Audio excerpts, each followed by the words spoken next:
Willkommen bei Underdog Games. Wir machen heute ein Live-Reaction-Video und zwar geht es um Starfield. Mein absolutes Steckenpferd, mein Wunschtraum, mein Hype, mein persönlicher Hype. Wir schauen uns heute mal das Original-Gameplay-Video an, das hat 45 Minuten und ich werde da mal meinen Senf dazugeben, meine Gedanken, was ich mir so erwünsche. Da wir ab und zu mal stoppen werden zwischendrin, ist es mit Sicherheit so, dass das Video hier mit euch eine Stunde geht. Also holt euch was zu trinken, holt euch was zu essen, wir lehnen uns zurück und tauchen mal voll ein in das Thema Starfield. Und ich bin gespannt und ab dem 1. September geht es hier im Early Access los. Ich habe mir die Early Access Version schon geholt und ich hoffe, dass mein Download mit 125 GB dann auch durchrast und wir dann direkt hier starten können mit Starfield. Und ich habe mir auch direkt 5 Tage Urlaub eingetragen. Das heißt, wir werden massiv auf diesem Kanal hier bei Underdog Games, bei mir, mit mir, Starfield spielen und ich hoffe, dass es so geil wird, wie ich mir es vorstelle. So, jetzt starten wir mal das Live-Reaction-Video und starten mal hier, ja, das Originalvideo von Bethesda Games Studios, was auch immer. Ihr wisst schon, was ich meine. Und los geht's. Ich kann was hören.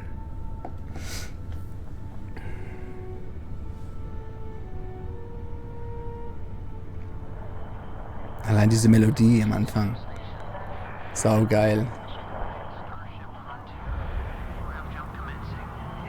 Gibt so Fernweh in mir, so. Ja, Fernweh. Hey everyone, thank you so much for joining us today and welcome to Bethesda Game Studios. You know, we've been so lucky over the decades to make the kind of games that we love here. And that's thanks to all of you, from the Elder Scrolls to Fallout. We love creating these worlds and playing in them just as much as you do.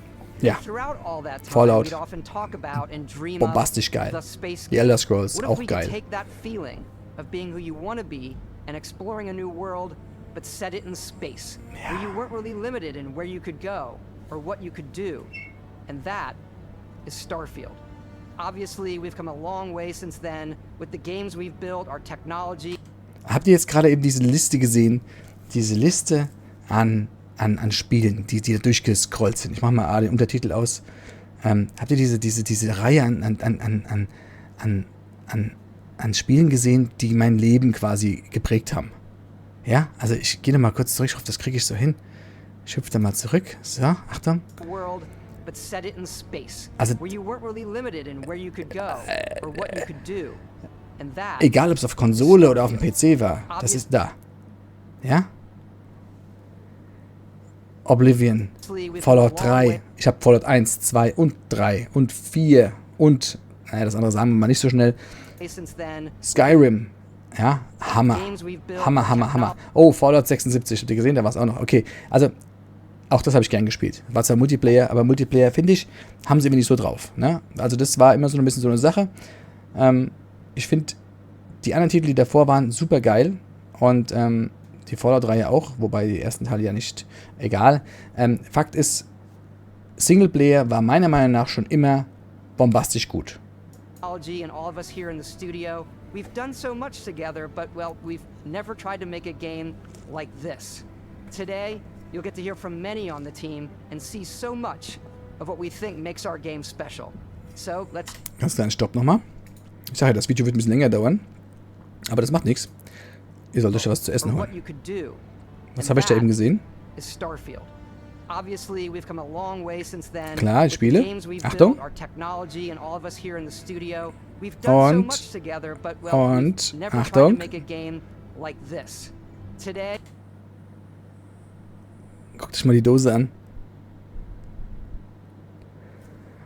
Schalte mal zu. Tada!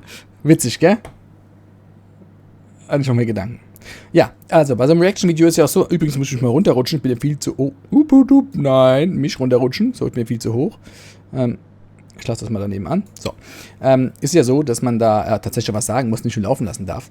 Aber ich rede ja eben den ganzen Tag, von daher macht euch keine Sorgen. Das passt schon. Lasst uns reinspringen. Es ist für mich... Starfield is our first new universe in over 25 years, but it's still a Bethesda RPG through and through, where you step into a new world and you get that feeling of unlimited possibilities. Und das ist es, was ich suche. Ich suche etwas, wo ich reinspringen kann, wo ich mich rein verstecken kann, nicht vor der Realität, aber so ein bisschen und dort mein Leben, mein virtuelles Leben ausleben kann, wo ich einfach eine Rolle einnehme. So wie ich früher bei Skyrim eine Rolle einnehmen konnte und mich entscheiden konnte, was ich mache, ist es hier halt eben einfach, das wird das Spiel, wenn es funktioniert, was meine Lebensmitte quasi beschreiben wird, weil es einfach, wenn ich sehe, wie das aussieht. Es geht hier nicht um die Grafik, piep, piep, piep, itch, sondern es geht hier wirklich darum, dass die Mischung aus einer guten Grafik, aus einer neuen Technologie und den Möglichkeiten, mir sind die Möglichkeiten viel wichtiger. Also wenn Möglichkeiten, freie Möglichkeiten, was zu erschaffen sind, ist mir das viel wichtiger als die 1000 Planeten.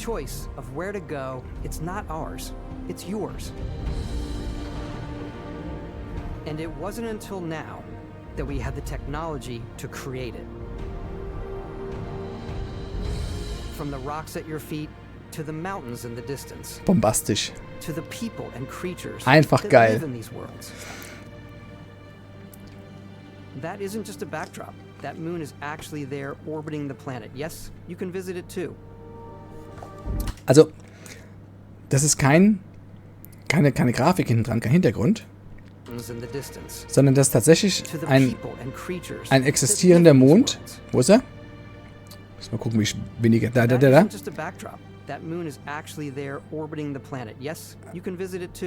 Und er ist besuchbar.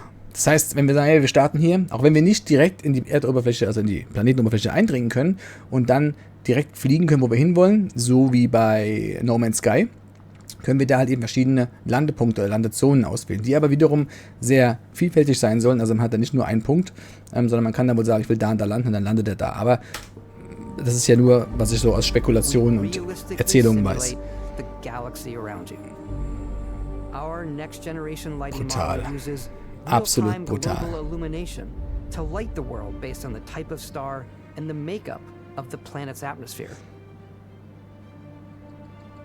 Und das mit den vielen Planeten kennen wir ja auch von No Man's Sky zum Beispiel. Ne? Ist ja ganz klar. No Man's Sky, das ist so eine Sache.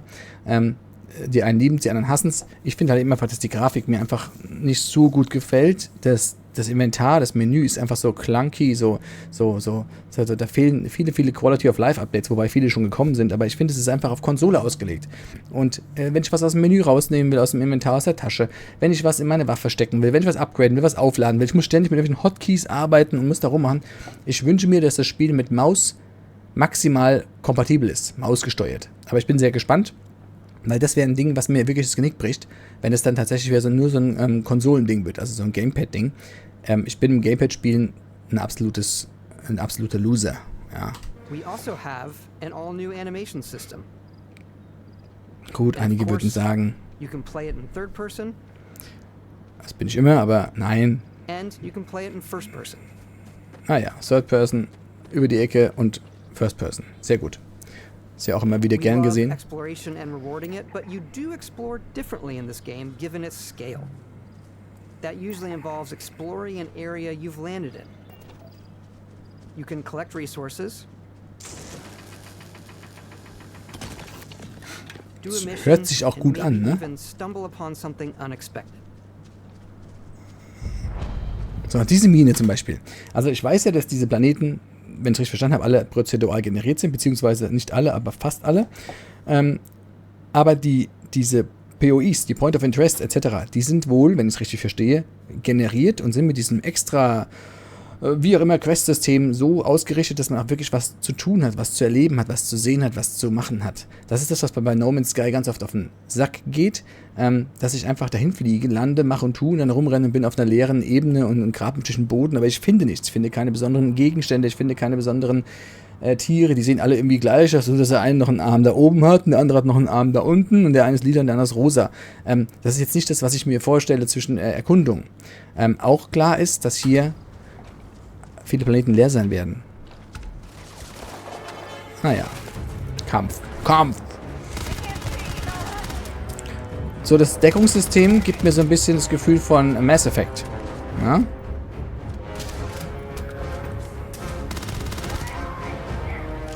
wenn ich das so sehe. Ob das jetzt so ist, weiß ich nicht, aber... Bam. Stopp. Kann ich hier mal 10 Sekunden zurückspulen? Geht das auch? Kann ich nicht. Verdammt. Kann ich nicht. Scheiße. Gut, Entschuldigung. Kann ich... Doch, ich kann. Da. Da. Hier. Ballistics. Töte 20 Gegner mit einer ballistischen Waffe. Ich liebe ballistische Waffen übrigens. Ballistische Waffen sind mein Traum. Also, wenn ich auswählen kann zwischen einem richtig großen, fetten Kaliber, keine Ahnung, Kaliber 50 oder so, oder einem Lasergewehr, würde ich immer das Kaliber 50 wählen, wenn ich genug Munition hätte. Aber allein diese Sache, dass ich daneben mich verbessere in einer Kategorie der Waffengattung, ja, und das wird ja nicht die einzige Verbesserung sein, das gibt mir schon, das macht mich schon heiß. Ja, allein das ist schon geil. So, gekillt. Der Spacer hat 77 Credits und 3 KV-LZR Cartridge. Die sind 54 wert, vermute ich mal. Und wie auch immer. Wir stecken mal alles ein.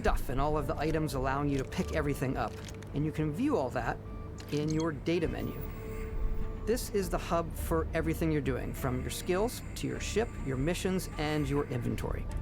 We love to pack a allein die Waffen, wie die aussehen. ton of detail Der Cutter. Das ist das Erntetool sehr wahrscheinlich. in every object. Modified Calibrate Razorback. Modified Calibrate Tombstone. From all of your weapons Tombstone. to Entschuldigung. spacesuits. Es geht also schnell, verdammt. Da drüben, dieser Navigator-Spacesuit hat da drüben Thermal. Ich gehe mal eins zurück. In every object. Lass mal laufen. From all of your weapons. So, stopp. Physische Werte, Energiewerte, EM, elektromagnetisch vielleicht, irgendwelche elektromagnetische Strahlen, keine Ahnung. Es gibt auch noch eine Sache, was die Masse und die Schwerkraft angeht. Da gibt es auch nochmal wohl Probleme, beziehungsweise tolle Dinge. Und da bin ich gespannt, wie es ist. Wie ist es die Masse in eurem Rucksack, wenn ihr jetzt was einstecken habt? Und das liegt auf einem Planeten, der erdähnlich ist, keine Ahnung, 80 Kilo. Und ihr fliegt jetzt auf einem Planeten, wo die Erdanziehungskraft höher ist. Bleibt ihr dann stehen? Seid ihr festgenagelt? Könnt ihr euch da gar nicht bewegen? Oder wird es daran keine, ihr wisst schon was, Auswirkungen haben? Okay. Also verschiedene Anzüge, Helme, Food, Essen. Sehr wichtig. Helmut, falls du guckst, Essen. When you're done exploring, you can walk back or fast travel to your ship. We have companions and crew you can take with you. I left Vasco here back at my ship. Der ist geil. Back, Captain Howard. Der ist einfach geil. And he can even say your name. Let's head out. Einfach geil. Ich will den auch haben als Begleiter. Entweder eine richtig hübsche Frau, die mich begleitet, wenn es das gibt, oder den Roboter. The wonder and majesty of space exploration, to evoke the romance of the golden age of early spaceflight. And we've been referring to this approach as... Und ich brauche euch das auch nicht zu übersetzen, denn alles, was ihr da jetzt seht und hört, könnt ihr besser verstehen wie ich. Und bis ich es übersetzt habe, ist das Video rum. NASA Punk. This means a design language where the tech is advanced, yet still looks grounded and relatable. For us, it's that contrast. That's where the visual interest is. Obviously, the NASA, which is the rigid, hard function over style, and then Punk, which is all about style. Also dieses NASA-Punk, diese Richtung, das ist einfach dieses Technische und dann noch dieses echte Technische und dann noch dieses Futuristische, dieses Gerahmte, so wie Steampunk, nur halt eben einfach ein cooles Setting, wirklich ein geiles Setup. Das ist so ganz kurz vorm Fallout, wie heißt's, Setup, wo dann zum Schluss alles kaputt ist, aber es sieht richtig geil aus. Oh, allein die Knöpfe, guckt euch mal die ganzen an, die werden nicht bedienbar sein, aber geil. Your ship is your home for you and your crew. And like many of the spaces in our game, it has a slightly retro and analog touch. A bit of lo-fi rather than... Boah, ist eine geile... Ich hoffe, es kommt auch so rüber im Video. Was eine brutal scharfe Aufnahme. Wenn das so aussieht, dann wird da unten die 3080 Ti unterm Tisch sehr wahrscheinlich mir im Winter das ganze Haus heizen. Egal. Wird gemacht. Brutal. Schön. Schick.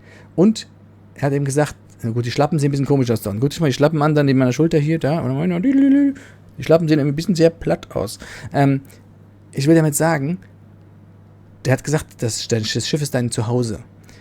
Ihr könnt ja auch Basen bauen. Und ich glaube, man muss sich entscheiden. Ich weiß es aber nicht, ob man sagt, ich will eher der Basenbauer sein und möchte da wirtschaftlichen Handel betreiben und so weiter und so fort. Oder ich möchte mein Schiff haben, möchte das ausbauen und möchte dann rumfliegen. Weiß ich aber nicht. Ist jetzt auch nur eine Vermutung von mir. Aber dafür reaction ich ja auch hier. It's sci-fi, where everything is well used, worn, and lived in. Alrighty. What's the plan, Captain? This is your star map. It starts with the planet you're currently on. You can see all of its info and resources. You can choose a landing spot or fast travel to known locations. Ja, das ist das, was ich meine mit dem Landing-Spot auswählen, wo man sagt, ich will da landen. Das funktioniert dann wohl auch so. Man kann nicht selbst landen, aber drauf Code abgelassen. Egal. Völlig egal. Und auch da die Ressourcen. Wasser? Chemie. Scheiße gewesen. Hauptschule. Eisen? Keine Ahnung. Keine Ahnung. Keine Ahnung. Keine Ahnung. Keine Ahnung. NE. Moment. Habe ich mal auf dem Kennzeichen gesehen, irgendwo auf dem Auto. Okay. Typ Rock. Gravity, das ist die Schwerkraft, klar. Temperatur, kalt. Atmosphäre. Magnetosphäre. Das wird dieses EM-Thema sein. Fauna. Flora, Water. Das kommt mir ein bisschen sehr ähnlich vor wie bei, ich fliege im Zeichentrick rum und erkunde den Weltraum und dann muss noch 4 Dinge finden und muss noch 3 Steine abscannen und so, aber wir werden sehen, wo die Reise hinführt. Industrial Outpost, Civilian Outpost, also wenn ich euch einpacke in diesem Spiel und wir dann losgehen und wir entscheiden zusammen in einem Live, was wir machen, dann seid ihr auch für die Sachen verantwortlich, die passieren, ist ja klar, ne? Und wir werden da, ich sag mal, seht ihr bei Subnautica, auf einmal zieht's an, auf einmal macht's Spaß, auf einmal ist man da drin und so. Und wenn wir das dann wirklich so über ein paar Tage lang machen können, am Stück, ja, schlafen, aufstehen, Zähne putzen, los geht's, das wird brutal geil werden, ehrlich, brutal geil. You can view all the planets in the system. Obviously, the game is big, and it's here you can see planets that have key locations, missions, or life on them. Versus the many planets that are barren but resource heavy. Zoom out even further. Also viele Planeten sind leer, aber haben dafür viele Ressourcen. Na? Here you can plot a course to ones that are light years away. This uses your ship's grav drive to fold space and jump to these systems.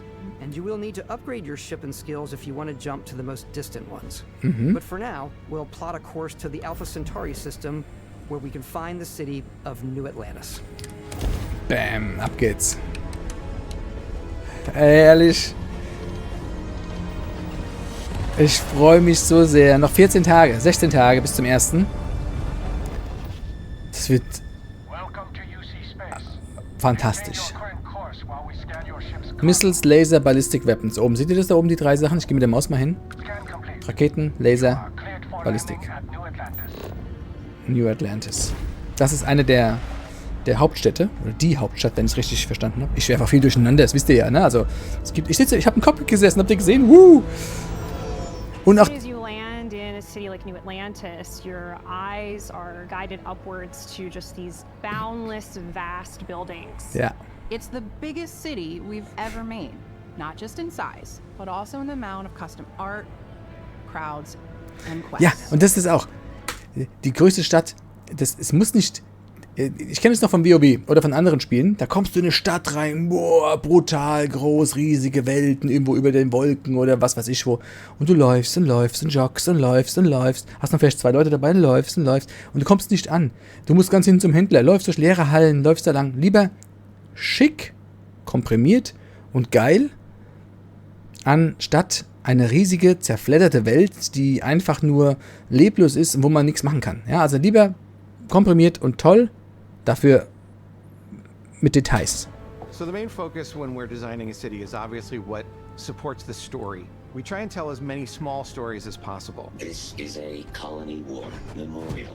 It's a few moments of gameplay that make the space feel like it's full of real characters that are going about their day-to-day lives. It's paralyzing if you really stop and think about it. Buddy, it's coffee. It's also where your adventure with Constellation begins.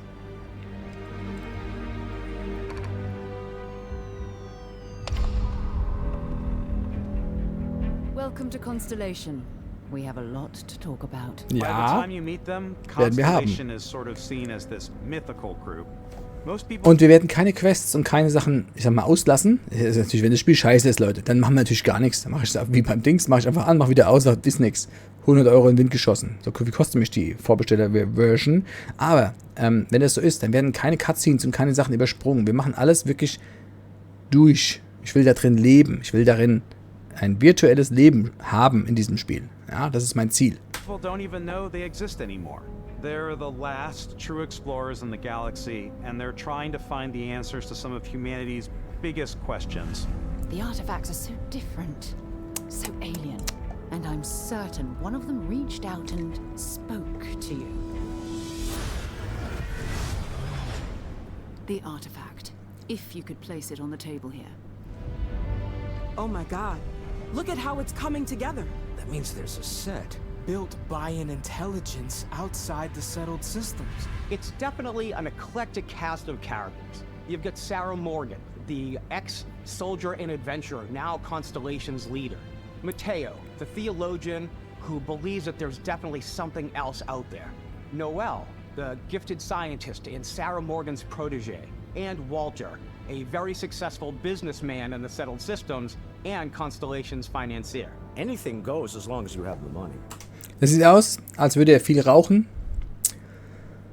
ab und zu mal ein Weinchen trinke und bestimmt auch erfolgreich sein, ja, aber das ist so richtig so, wie die Leute so getroffen werden, so von der Art, ja, also das ist so ein der hat's drauf, ja, der kann nicht allein mit seinem Portemonnaie erschlagen, sie wahrscheinlich, aber, also, die Gestaltung der Charaktere, und da ist es mir egal, wenn ich jetzt diese sehe, die Finger und so, habe ich schon Detailreicheres gesehen. Ja, auch die Haare ist jetzt, aber darum geht es doch gar nicht. Auch hinten der Bücherschrank, der wird nicht 3D sein, das sieht aus wie, keine Ahnung was, aber es ist all das zusammen, was es so krass macht für mich. You know what I hate about these pirates? Completely resistant to my otherwise irresistible charm. The journey you take with Constellation is just the first of many you'll embark on. The Settled Systems is home to all kinds of different stories, people, and adventures for you to uncover. Brutal. Einfach brutal.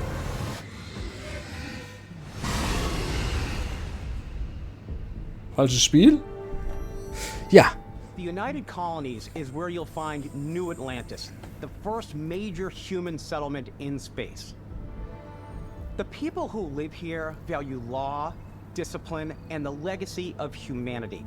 They consider themselves the true children of Earth. You ever think of joining up with the Vanguard of the United Colonies, even get your UC citizenship? New Atlantis isn't the only city within the United Colonies. The city of Cydonia on Mars to this day serves as the largest mining facility for the United Colonies.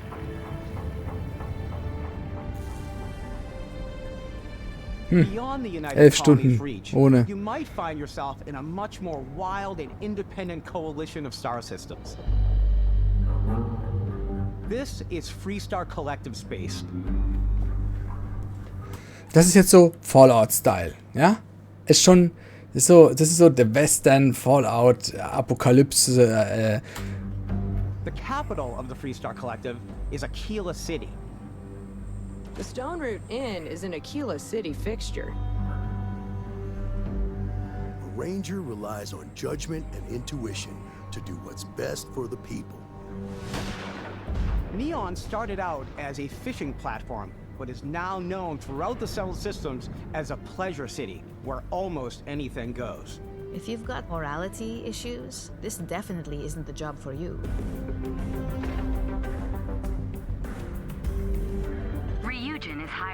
Ich glaube, hier fühle ich mich am wohlsten. Hat so ein bisschen was von, wie heißt's? Was ich gekauft habe, was eine Woche lang nicht ging, weil ich meinen Rechner platt machen musste vorher, sonst hat es nicht funktioniert mit den ganzen Bugs. Oh mein Gott. Cyberpunk, was auch immer. Cyber-Dings, ihr wisst schon, gelbe Schrift und so. So sieht es aus. Würde ich mich drin wohlfühlen. Und ich muss sagen, ich habe ja auch vor vielen, vielen Jahren, könnt ihr mal die anderen Videos angucken, Star Citizen, mir ein Schiff gekauft. Und habe dann ab und zu mal versucht zu fliegen und so. Konnte ich vergessen, hat nicht geklappt, tut mir leid.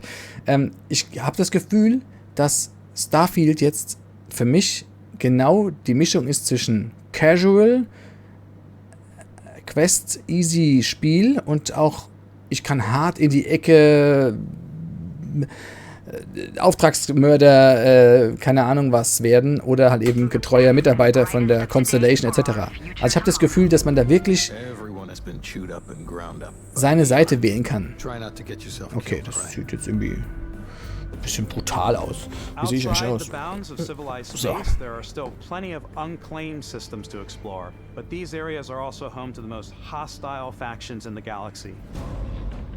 The great serpent hungers. All heathens shall be made dust in time. A new Die Red Mile. Is this the face of a brave runner here to challenge the Red Mile? Ich kann gar nicht mehr so viel stoppen, wie ich sagen will. Die Raumstation hat ja bombastisch ausgesehen. Aber ich muss jetzt weiterlaufen lassen. Das Video wird ja brutal lang sonst. In Starfield, we're pushing our cities and settlements further than we ever No have shoot, before. Gender. It's all there, waiting for you. A slice of humanity's future. Geil. Einfach geil. Ich lasse mal. Ready to get out there? Ja. Jetzt schon, wenn du möchtest. Ich würde sofort starten. Ich würde die Firma anrufen mit sagen, komm, nix mehr. Ich bin mal eine Woche weg. But the most important story is the one that you tell. I'm the type of person who spends hours Ja, das hoffe ich. And I think people are going to be really excited when they see all of the improvements we've made. Das hoffe ich. One of the biggest overhauls was done through our character generation system. We scanned a wide range of faces from different age groups and ethnicities, and by mixing and matching all that data, we were able to create highly detailed and diverse characters. Krass. We use that exact system to create all of the characters and NPCs you're going to see in the game. So any character you see almost always is a character you could make yourself. Also die Charakterstellung muss wohl extrem detailliert sein und extrem, ja, Come on. Okay. anpassbar. You were out cold. No physical damage. Mentally, the jury's still out. You know who you are? New recruit for Argos Extractors? Ring any bells? Any of this look familiar? Nein. Ich habe keine Ahnung, was er meint. You start your character creation journey as though you're cycling through Ah, da ist nochmal das Thema. Sehr gut. You'll pick from a lineup of 40 presets, and that'll be your starting point. 40 Voreinstellungen. Ja, so muss ich mich machen. Bisschen mopsig. Your journey from there can be as detailed or as quick as you want it to be. This new system has more to offer than ever before. It's also the simplest character generation system we've ever had. We let the player get as close Oh, as so ein Piercing könnte ich nicht haben. Wenn ich hier oben ein Piercing hätte, ich würde durchdrehen. Ich würde es immer angucken und hätte das Gefühl, da ist was im Weg. Könnt ihr euch das vorstellen, wenn ihr oben was habt, hier oben? Manchmal habe ich einen Pickel da oben gehabt. Alter, da werde ich verrückt. Also eben seine Sache natürlich, ne? Klar. Aber ich könnte es nicht. So. Die Hintergründe geben verschiedene, ja, okay, also. Ich muss immer zurück, es tut mir leid. Da. So, Beast Hunter, Bouncer, Bounty Hunter, Chef, Cyberrunner, From Neon Hunter, New Atlantis, der Megacorps, dann, was gibt's da für Stealth, Starting Skills, es gibt die Starting Skills, seht ihr das da unten? Also Stealth, Security und Deep. Und das sind Sachen, das beeinflusst ja das ganze Spiel. Wenn ich jetzt was besser klauen kann und mir dann irgendwo meinen Scheiß zusammenstehle, dann habe ich ja einen ganz anderen Vorteil im Vergleich zum Combat Medic. Ja? Der hat zwar Wellness, das mache ich, wenn ich mal Zeit habe, Heilung, Medizin und eine Pistol Certification. Also es wird natürlich schön, das Balancing wird gut sein, vermute ich. Aber da, Gastronomie als Chef. Was mache ich mit Gastronomie? Duelling. Can be deadlier than range combat when carry out by any skill. Also man kann wohl damit dann mit einem Nahkampfangriff richtig massiven Schaden machen und schneller beenden wie mit einem Fernkampfangriff, aber das ist jetzt auch nicht meine Welt. Scavenging. Also looten beziehungsweise einsammeln, einschrotten. Can venture about anything.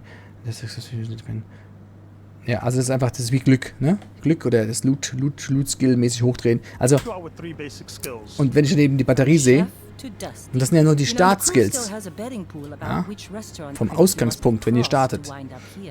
What's great about backgrounds is you never know when yours is going to come in handy. You could be in the middle of a fancy restaurant talking to some guy, and suddenly you learn he needs a beast hunter to help track down a monster. Fine. I probably should stick to professionals anyway, given what happened the last time. We're also giving you the option to customize your build even further by letting you pick up to 3 traits. Traits are completely optional, and they come with their own advantages. Das habe ich immer übersetzt, ich habe es ja vergessen. Introvertiert, Kid Stuff, Neon Street Red. Das sind also quasi 3 Eigenschaften, ich hab's schon mal übersetzt, verdammt, Traits. Moment. Achtung, das ist halt eben Underdog Games, das dauert halt manchmal. Jetzt geht irgendwas an auf dem Handy auf, was anfängt zu stöhnen, das wäre natürlich voll scheiße für mich. Traits, Deutsch.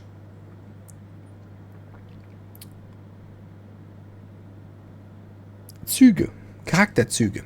Ja, klar, habe ich doch gesagt. Ne?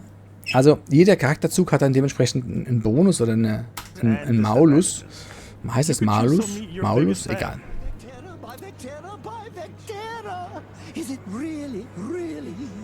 Okay. Join your crew and it'll give you gifts if you're willing to put up with this constant commentary. I can't believe I get to stand near you, ja. breathing the same air. Okay, ich glaube, der kommt dann immer. Every molecule. My favorite trait is kid stuff.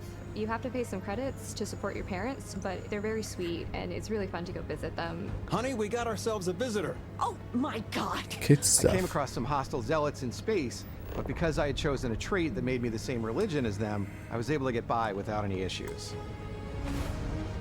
There's another great one that gives you a damage Brutal. when your health is low, but mercenaries will randomly show up and try to kill you. No matter what you choose, there will be plenty of ways for you to tell your story. And if you want to remove a trait, there are ways to do habt ihr das gesehen? Ways for you to tell your Da. Das finde ich gut. Man klickt natürlich nicht nur durch in so einem Spiel. Man geht doch nicht in so einem Spiel hin und sagt, okay, da habe ich jetzt hier +1, +7, +4 Chancen. Oder nicht die Chance, sondern habe ich eine Schnarke gestochen. Ich muss mal kratzen, es tut mir leid. Aber das ist dann eben meine Speckrolle. So. Das ist schon geil. Also, wie gesagt, man lebt dieses Spiel ja. Wenn man das spielt, will man das ja auch wirklich alles mitmachen, richtig. Aber wenn ich das so sehe, ist natürlich gut, wenn man auch die Chancen sieht, ne? Die Chancen oder die Möglichkeiten. What a view! It's a feast for the eyes. Off we go to another The Fan. Nein. Wenn man diese Heroic-Dingsbums hat und dieser Fan dann auftaucht, der immer nervt, dann kann man das auch ändern wohl, habe ich gerade eben verstanden. Sau gut. Wow, brutal. Wo ist er? Unbedingt. Du kannst da so kämpfen wie ein Schwein, nur weil du nichts siehst. Du könntest mal so eine Maske aufsetzen, also nicht so groß, aber so eine andere. Siehst du gar nichts. Sichtfeld eingeschränkt ohne Ende, gar keine Chance. Aber sieht geil aus. So. Oh, die Schnark hat mich echt besorgt heute Nacht. Krass, wenn du so zeichnen kannst. Eigentlich kann ich gar nichts. Wenn ich es so sehe. Ja, Skillpunkt. Wo ich gerade davon erzählt, dass ich nichts kann, erzählt er was in Skillpunkten. Cool. Security. Digital locking mechanism is re-owned for the security. Any code can be broken with the proper training. Okay, das heißt, man kann da bessere Schlösser knacken zum Beispiel. Back extra locked Auto 3 und okay, also man kann da besser die Schlösser knacken zum Beispiel. Und das sind die Sachen, die neben auftauchen, wo wir vorhin gesehen haben. Na? 5 von 5 geknackt, kann er weitergehen. Saugeil. Saugeil. Der Ability to strike 4 into an open. Das heißt, man kann ihn in Flucht schlagen, also 4 quasi. Flees, you can escape or attack first. Can prove critical in battle. Okay, also das heißt, man hat dann die Möglichkeit, zu vieren, aber das geht nur, wenn man you can force target up to Level 10 oder höher, up to Level 20 oder höher. Da bin ich mal gespannt, wie viele Level es gibt, aber das ist im Grunde egal, weil wir sehen ja, dass die Skills sich verbessern durch das Tun, Social, Combat, Science, Forschung, ja, okay, Technologie. I like the Xenosociology skill because it lets you mind control aliens. Ja. Aha. Out of the gate. I'm boost packing everywhere. Boost Pack Training. Ist einfach, wenn das so ist, wie das aussieht. Wir werden so viele geile Geschichten erleben, ehrlich. Wenn es so ist, wie es da aussieht. Ne? Wenn es natürlich scheiße ist, nicht. Aber wenn, dann bin ich gespannt. Ja. Der Skill ist, du kannst deine Skills anpassen nach deinem Spielstil. Das ist das, was ich will. Ich will nicht irgendwo reingefärscht werden, Assassin's Creed mäßig, wo ich sagen muss, ich muss jetzt stealthen. Nein, ich will vielleicht einfach tanken. Oder handeln. Fine, I'll issue you an access card. I'm more of a run and gun player. I like doing a death from above thing where I boost pack over guys and I throw landmines at them.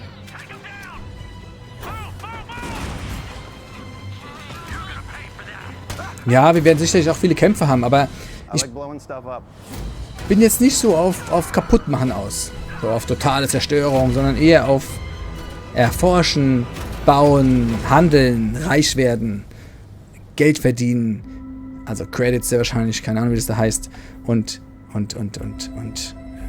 wachsen. Wachstum. Apropos Wachstum. Wenn ihr noch zuschaut, drückt doch bitte auf den Abo-Knopf. Hm? Dann verpassen wir auch nichts zusammen. Danke.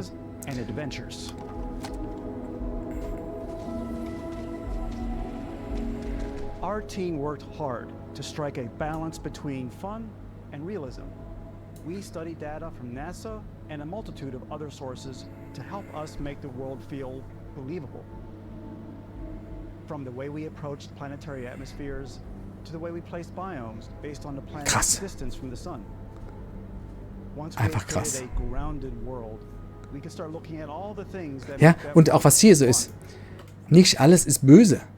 Ja, das ist auch sowas, was ich hasse. Du kommst so hin, böse. Kommst so hin, böse. Kommst so hin, kämpfen. Das greift dich an, hier greift dich an, oben, dies, das, Ananas.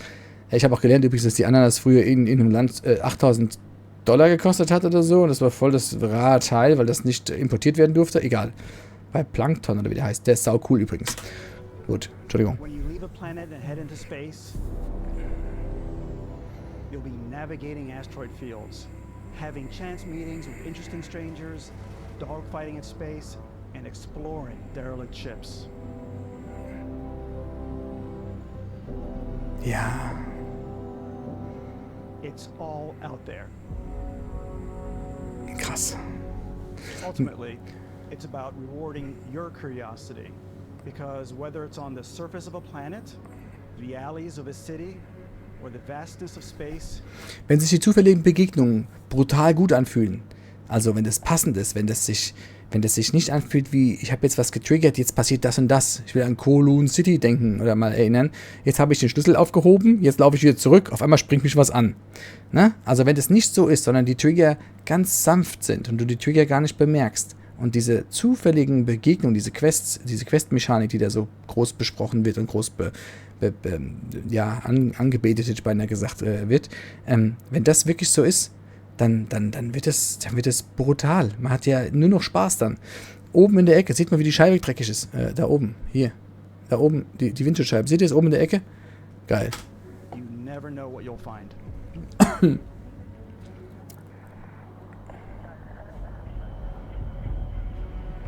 Wir haben noch ein bisschen, gell? Also wenn, holt euch was zu knabbern oder so. Zu trinken. Es läuft noch in Zeit. 39 Minuten, Alter, das ist ein Video. Aber ich hab's noch nicht gesehen. Und ich möchte es mir jetzt einfach mal mit euch geben. Lead Ship Artist. Ja, der ist... Ja. Ja, mehr davon. Das... Ein Modul, das kann ich kaufen, kann ich bezahlen, kann ich was weiß ich woher holen. Das hat verschiedene Werte, das klacke ich mir dran und dann passiert Folgendes, es wird übernommen. Starbase, ich habe Starbase gespielt, hunderte Stunden, falls ihr das euch was sagt. Wenn nicht, google das mal oder guckt mal bei Steam oder keine Ahnung wonach, ist mittlerweile so in den Keller gegangen. War auch riesig toll besprochen. Da musstest du ein Modul anschließen, du musstest dann das verkabeln, du musstest Leitungen legen, du musstest Wasser, hätte ich mal gesagt, Treibstoff, Strom, du musstest die Elektronik programmieren, du musstest. Ich liebe Spiele, in denen ich mein Schiff selbst bauen kann. Ich liebe Spiele, in denen ich absolut selbst entscheide. Mein Top-Speed ist mir scheißegal, ich gehe lieber auf Transport, Cargo, weil ich einen Frachter machen will. Das ist meine Entscheidung, ich will das entscheiden. Ich will den größten, langsamsten, geschildetsten Dreckshaufen, fliegenden Dreckshaufen bauen. Aber es ist meine Sache. Und wenn das so funktioniert, wie die es jetzt zeigen, modular, dann werde ich mir in diesem Chip-Editor sehr wahrscheinlich regelmäßig... Ich will es jetzt nicht sagen. Ihr wisst schon, was ich meine. Ich will auch die Handbewegung nicht machen. Das ist brutal angelehnt an Militärschiffen, also an Militärfahrzeugen. Then you might round out your ship roster with a hulking space freighter to run cargo missions, or even do a little smuggling. For now, though, we're going to take our starting ship, the Frontier, and make some changes. You can customize and upgrade everything you see here. Yo, geil. Two ways to do that. You can quickly upgrade individual systems like your weapons or shields.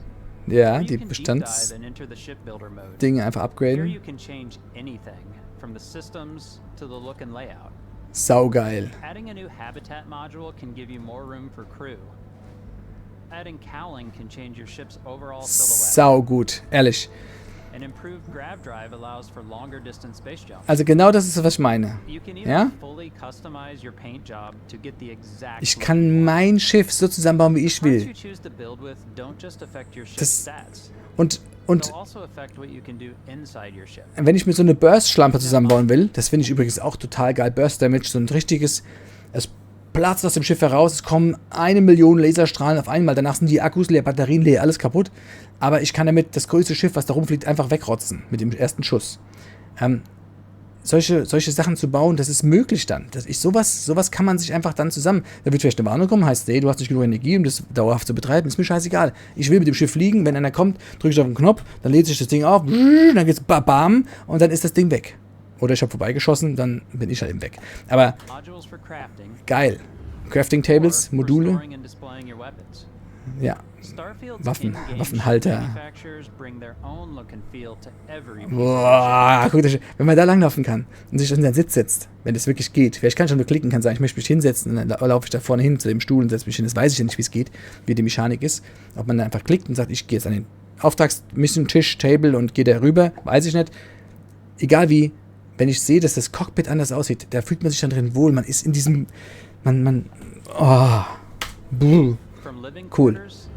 To cargo holds, mess halls and control rooms.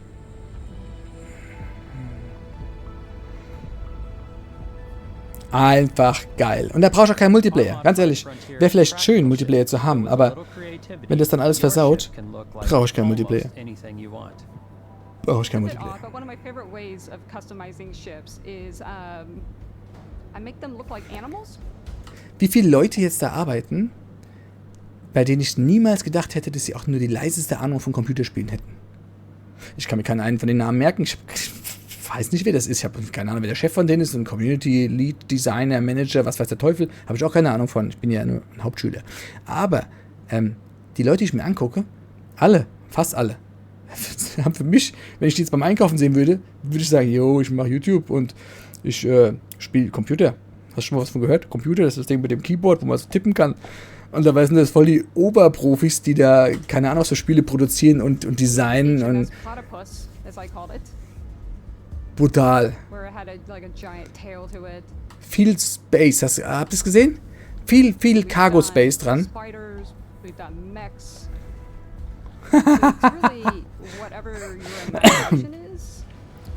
Alles klar. And while you can build your home among the stars the way you want to, you're probably not the only person who will call your ship home.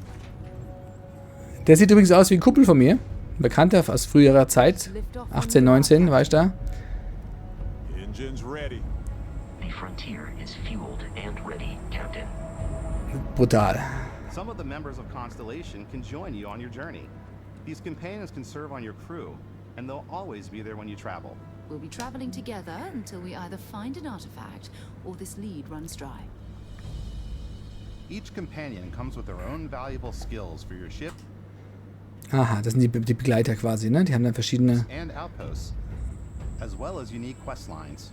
Eventually, some friendships might blossom into romance. I don't know that I've ever really loved anyone except you. And if you're looking for a little extra help on your ship, you can always hire additional crew at spaceports. Got any room on your ship for someone like me? You'll also meet potential crew members out in the world.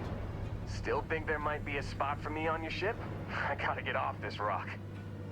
Assign crew to your ship or outposts and their unique... Krasse Scheiße. Also man kriegt auch die Mitglieder kann man auch finden, auch Quests und Missionen und zufällige Begegnungen. Man kann sie aber auch anwerben, hiren. Und die geben dann jeweils immer nochmal Bonuspunkte mit dazu. Und Bonus-Skills quasi, sieht man ja dann nochmal. Und da macht es natürlich auch Sinn, dass die Crewmitglieder dementsprechend auch sich ergänzen. Ne? Ist klar, ich kann jetzt nicht nur welche holen, die, keine Ahnung, a Rifle Certification haben, dreimal das gleiche. Das wird mir nichts bringen, wenn ich dann aber einen brauche, der, keine Ahnung, fürs Raumschiff Engineering drauf hat. Also, ich glaube, man muss sich auch entscheiden, ob man im Weltraum leben möchte oder ob man Basen bauen möchte. Ich glaube, das ist so ein Ding. And just like companions, most crew members can lend a hand in the field. Take Bosco, for instance. Bosco, das ist designed around the core basics of a NASA machine. Please avoid getting shot. You might die.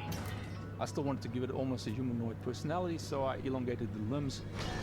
This tends to make him feel more human-like and give him a little personality. It is a shame exploration requires so much bloodshed. Ich glaube, Bosco heißt ja nicht dieser kleine Roboter von diesem Zwergenspiel abbauen im Keller so? Dieser heißt ja nicht auch Bosco? Building tools and crew selection features in Starfield. You'll be able to build and captain the ship of your dreams. And now, let's take to the sky.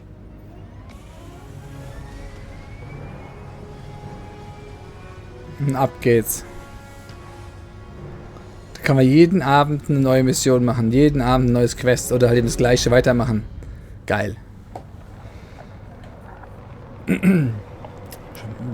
Dogfight, Weltraumkampf. We're putting you in the cockpit of your very own spaceship and telling you that you can do pretty much anything.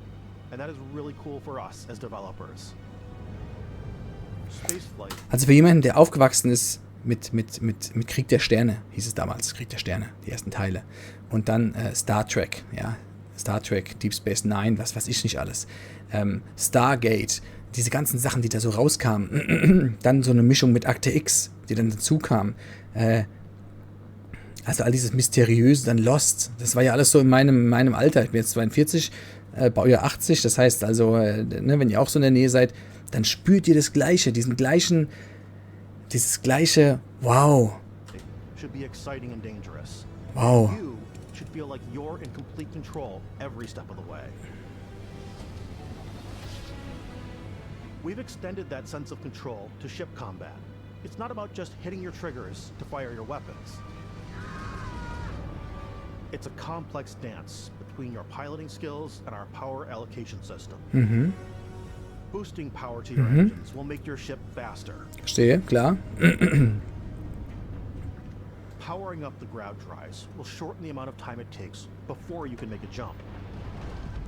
Ja, das ist das, was ich meine. Ich möchte halt eben, wenn ich mir ein Schiff baue, mein eigenes Schiff bauen. Und wenn ich mir...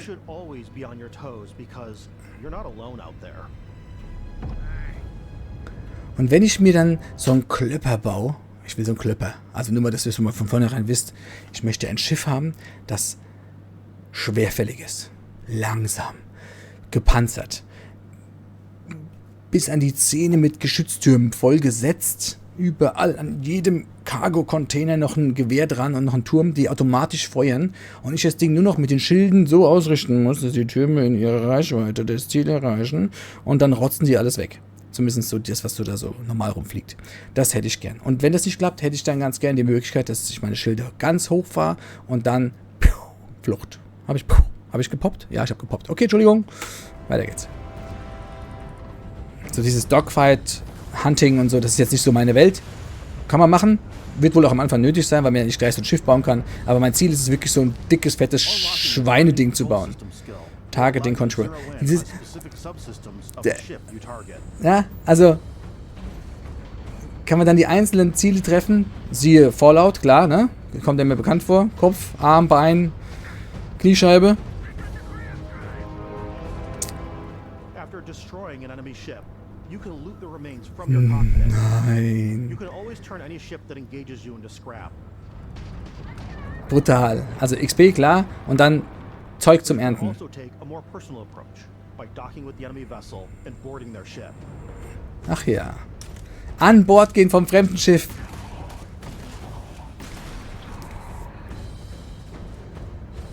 Saugut. Wirklich saugut.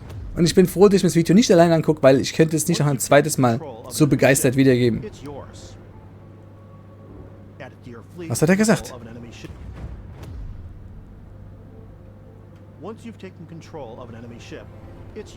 Nein!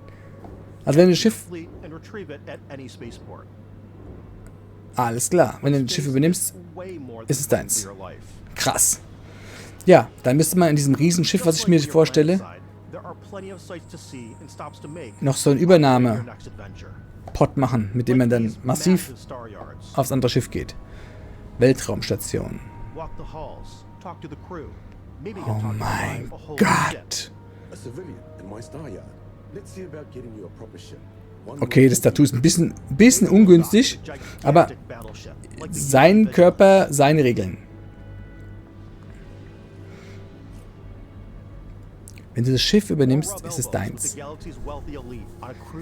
Inklusive der Lieferung, der Ladung und allem drum und dran. Oh Gott. Let's trade. When I'm playing, I generally go crazy. I definitely go like the more piracy routes.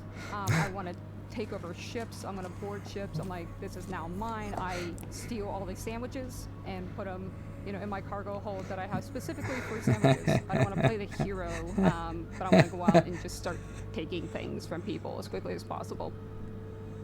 Okay, sie klaut gern Sandwiches. Sehr gut. Schön.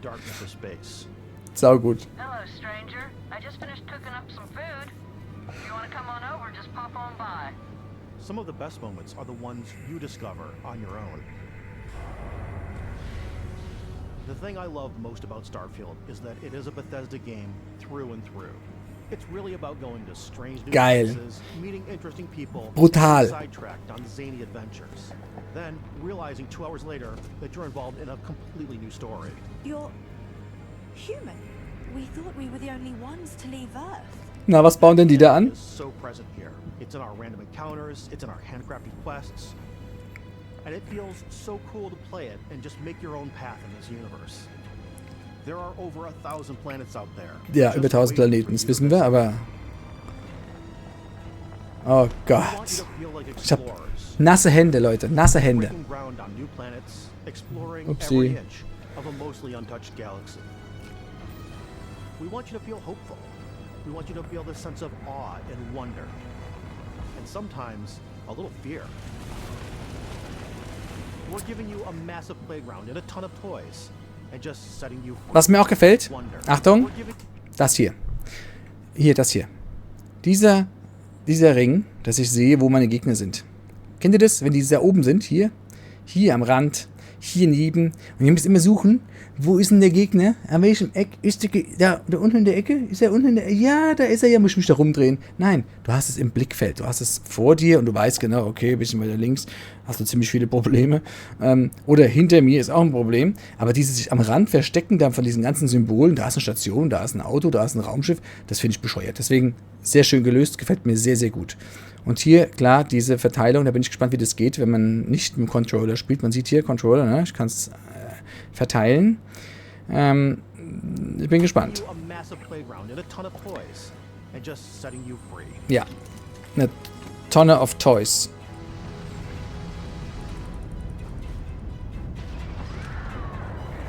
Wie lange geht das Video noch?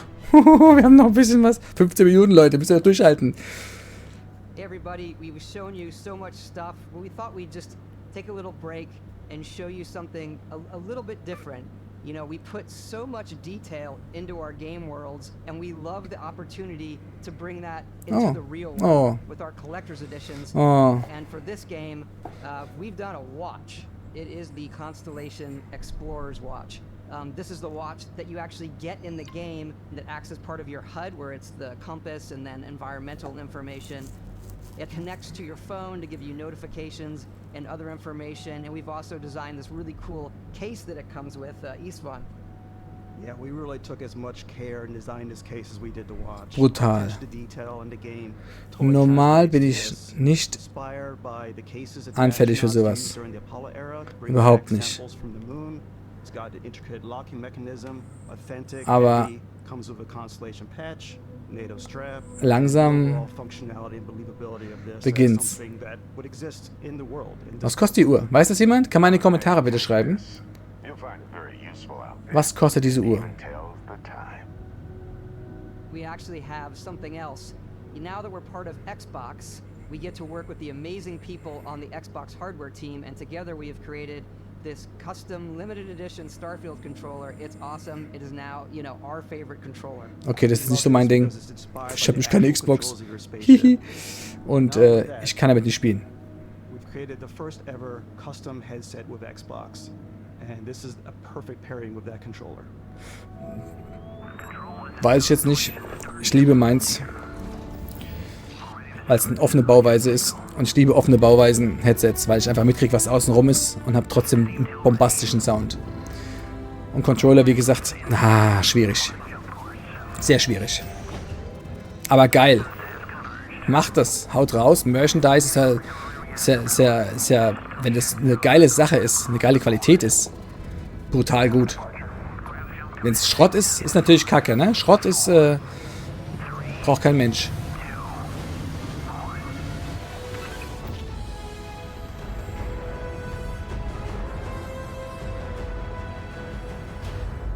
Wie er auch gesagt hat, wir haben euch jetzt viel gezeigt, oder dir, und du brauchst jetzt mal eine kleine Pause. Das war genau der richtige Zeitpunkt. Oh. Was ist mit der Qualität los? Hallo? Stoppen mal kurz hier. Ich muss mal kurz stoppen, weil es ist ja hier ein bisschen, ihr wisst schon was. So, und weiter geht's. Ist hier auf dem Land, da ist das Internet nicht so schnell, und da muss man ab und zu mal pausieren. So, läuft's wieder? Ja, läuft, man hört mich. Perfekt. Because we want to give you freedom on a galactic level. The freedom to experience both the exciting planets and the quiet ones. Ja. Scanning a planet before you land is a great way to get a sneak peek at the available resources you can use for crafting, da ist wieder and customizing. H2OAIFECI. This whole system that we generate the planet itself as a procedural content. Oh, ein schöner Sniper. The handcrafted content itself comes as the player explore. Our system builds the planet as the player approaches it. We stitch together a block of terrain. After that, we have the system that adds interesting locations for the player to explore, creatures to encounter, ore and plants to pick up. Die Szene habe ich schon sehr oft gesehen jetzt. Ja. Touch of environmental storytelling that Bethesda is known for. Das stimmt. Also Geschichten und Quests und Sidequests sind ja wirklich die besten. Für mein Verständnis.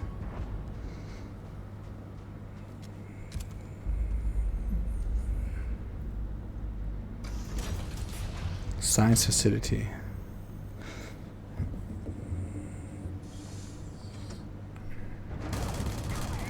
Ah, das ist die Szene, die wir alle schon kennen. Die war im ersten. Da fliegt es hoch und an die Decke und die Wand. Ja, genau. Ich glaube, das war das, was im allerersten Video, wo ich schon mal ganz vor ein paar Monaten das erste Video gemacht habe drüber, waren diese Szenen auch drin. Da wirft dann eine Granate hoch, dann explodiert die, dann rennt er weg und so. Aber gut. Also, wie gesagt, Kampf ist cool. Kampf, ich bin zu laut, gell? Ich sehe es gerade. Kampfszenen an sich sind cool. Aber ich will jetzt nicht da ständig im Kampf sein. Ja, also... Ja, ernten. Vielleicht auch ein Ernteschiff bauen, wenn man vom Schiff aus ernten kann. Irgendwelche Asteroiden oder so, große Mengen. Minen bauen auf Stationen. Das Scannen, das kommt mir sehr nach.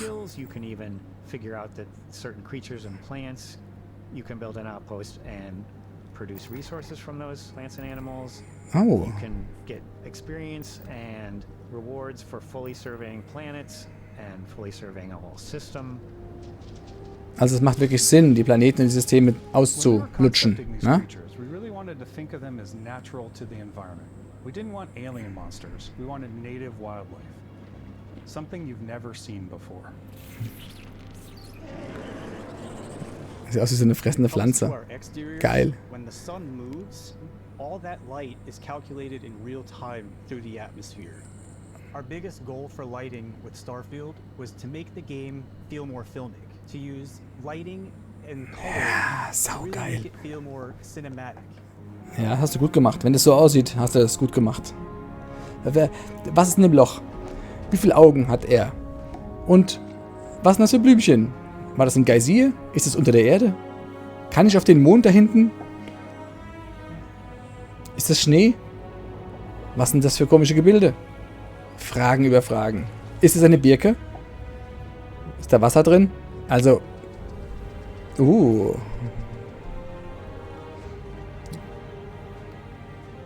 Wenn mein Rechner das nicht könnte, wenn er es nicht könnte, würde ich mir innerhalb des ersten Tages eine komplett neue Maschine kaufen.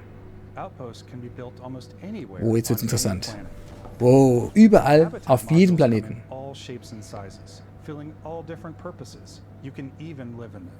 Assign crew and companions to work at your outposts for added bonuses and set up extractors to harvest resources while Oh mein Gott. Oh mein Gott. Where you can toggle between on-foot building, or you can now use a top-down isometric camera, Sehr gut. which helps plan out larger parts of the outpost and Würde ich mir larger in halves. Satisfactory auch That way you wünschen. can really plan your structures and what the overall feel of your Eine Kamera, wo ich outpost fliegen is. kann And then außenrum when und you're dann on your positionieren team, kann. you can really decorate and fine-tune Oder ein things Jetpack. much easier. Ihr Schlingel. Krass. Krasser, schöner Scheiß.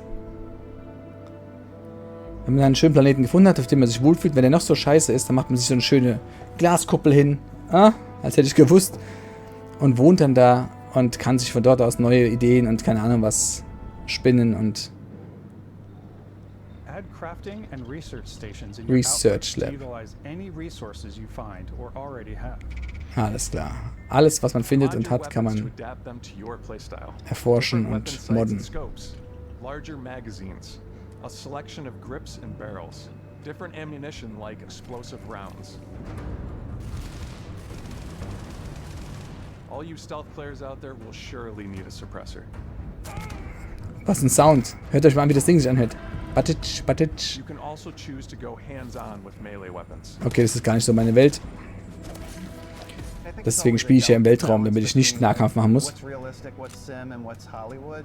And I think we sort of err on the side of like, what's fun for the player.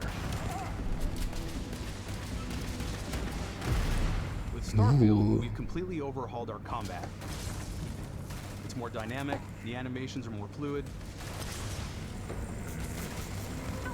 It just feels great. We probably have more mods and more weapons in this game than I want to say any other game we've done before. Also wenn ich Single wäre und keine Familie hätte, mit Kindern und so, könnte das tatsächlich ein Problem werden. Für mich. You may need to switch things up based on your environment. 10 von 10. For each planet, and boost packs are excellent for getting around. Ja, hat dann ja auch schon gesagt. Erstmal Boostpack skillen. Boostpack, Boostpack. Partikelbeam. Sometimes you'll even feel like you're flying.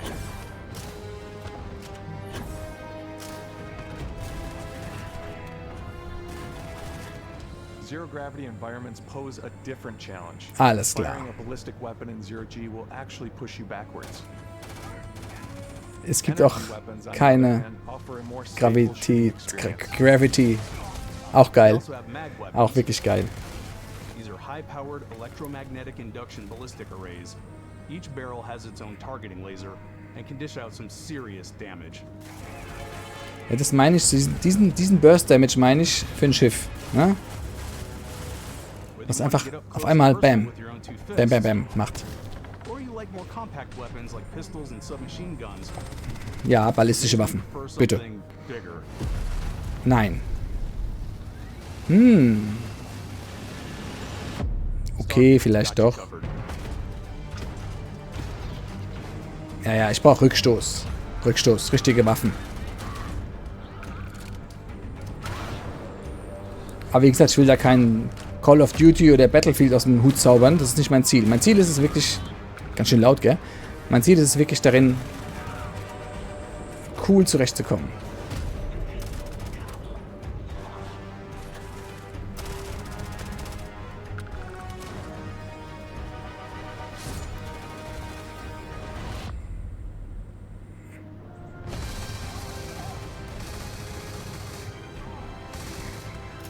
Klar, wenn ich kämpfen muss, ne? Dann würde ich natürlich tun.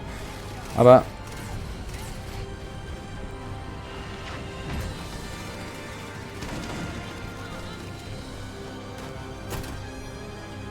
Oh, das hat sich gut angehört.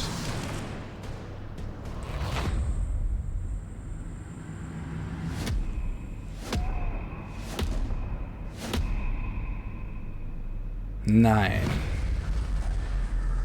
Nein. Was war das? Was war das? Thanks again for being with us today. We are just so grateful that you've taken the time and spent it here. I know there was probably a lot to take in. There's a lot to the game, even more than we could show here. You know, as we play it, we're always sharing these unique and special moments. Wenn du jetzt da arbeitest und du jeden Tag an dem Logo vorbeiläufst und du dann an die Fallout-Tür denkst, die sich öffnet, ist das noch Arbeiten? Oder ist das einfach nass sein auf das, was man da tut? Also, wenn man so in einer großen Firma, ich meine, klar, die haben auch ihre Deadlines und haben den Druck, sehr wahrscheinlich haben die richtig krassen Druck und so in den verschiedenen Abteilungen, aber wenn man es so von außen sieht, denkt man, mein Gott, wenn du da bist, hast du es doch geschafft. Als Zocker, als Gamer, als... This game is a reflection of the incredible and passionate team that made it. All of them putting something special of themselves into it. So let's hear some of their favorite moments. I love the way that our final combination of all the new tech has come together to create some of the most beautiful sunsets and sunrises we've ever had in any of our games. I love the creatures, the exploration, every biome is different. The word that comes to mind is vast. I like to use our photo mode to take rockstar photos. I just love that saugeil. feel of discovery and wow, I can't believe that there's schöne Thumbpicks können wir da machen. Meine Nase leuchtet. Outpost building system. Ja, brutal. My favorite part is every time you step out on a planet, it's a unique experience. Ja, das ist auch ziemlich brutal. Noch geiler, Schiffe bauen. These things are gigantic. Yeah. It's the kind of thing that you just can't get anywhere else. There's something about seeing a tower over in the distance and going, I know the gravity's low here. I think I can make that jump.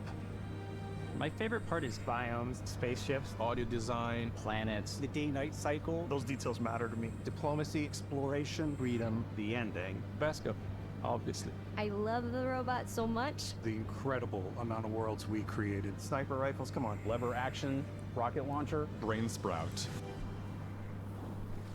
I love, but some people might find creepy. I know it's right, Ben. The thing that I enjoy most about the game is the freedom to be who you want to be, do what you want to do. Jo. It's what you've come to expect from a Bethesda title. Und jetzt mal ehrlich, alle, die mich kennen, alle, die mich verfolgen, alle, die mich verfolgt, alle, die mir folgen, alle, die meinen Inhalt mögen, mein Gelaber, mein Sein, meinen Kanal, unseren Kanal, möchte ich schon fast sagen. Jeder weiß, dass ich nichts wichtiger finde, wie die Freiheit in einem Spiel zu tun und zu lassen, was ich möchte. Ich hasse es, eingesperrt zu sein. Ich hasse es, eingesperrt zu sein beim Skillen. Geht mir bei Diablo 4 auf den Sack. Ich hasse es, eingesperrt zu sein bei der Welt, wenn ich irgendwelche Schlauchlevel habe, wo ich durchlaufen muss. Ich hasse es, eingesperrt zu sein, wenn ich irgendwelche Tutorials habe, die zu lang gehen, weil ich dann immer wieder, keine Ahnung, ich klicke hier, klicke dort. Ich möchte spielen, ich möchte anfangen, selbst zu entdecken, zu erleben. Ich möchte quasi Kind sein. Kind sein und die Sache einfach von Anfang an aufsaugen. Erleben. So. But on a much bigger scale. Und das ist wohl da der Fall. Meine Nase fängt immer mehr an zu leuchten, weil die Sonne wandert. Aber wir sind gleich fertig. On behalf of all of us, we can't wait for you to play Starfield and make your own special moments. Brutaler Scheiß. Brutaler Scheiß. Und ich muss gucken, was die Uhr kostet. Wenn einer weiß, was die Uhr kostet, bitte mal Bescheid sagen.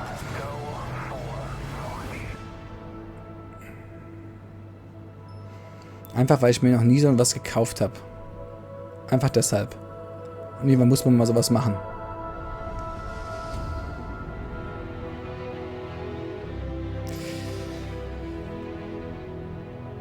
Ja, Leute.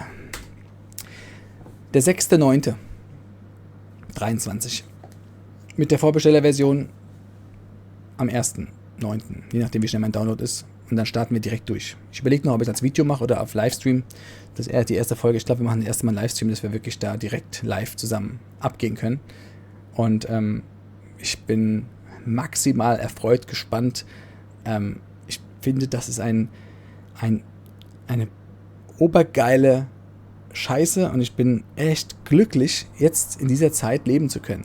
Ja? Stellt euch mal vor, ihr habt keine Ahnung, seid 40 Jahre älter. Also A, seid ihr jetzt schon viel zu alt, um das noch zu spielen, außer vielleicht meine Mutter. Die ist ja echt aktiv. Aber ihr habt Kriege gehabt, ihr habt Ärger, ihr habt Hungersnöte. Ich meine, gut, wir hatten eine Pandemie, wir hatten Corona und so eine weltweite, aber wir haben auch diese Computerscheiße. Wir haben die Technik, wir haben solche Spiele, die rauskommen. Wir können sowas erleben. Wir haben einfach ein brutales Zeitalter erlebt. Und ich bin echt froh, dass wir in so einer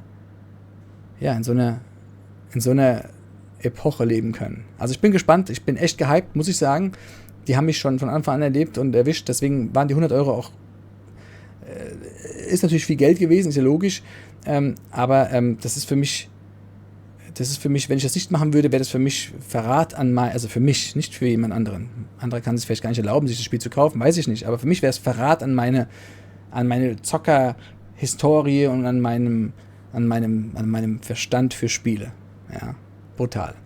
Okay, ich weiß nicht, was jetzt noch kommt. Ich sag mal einfach, es kommt jetzt nichts mehr. Und ich danke fürs Zuschauen und wir sehen uns im nächsten Livestream oder im nächsten Video oder wie auch immer. Im Discord.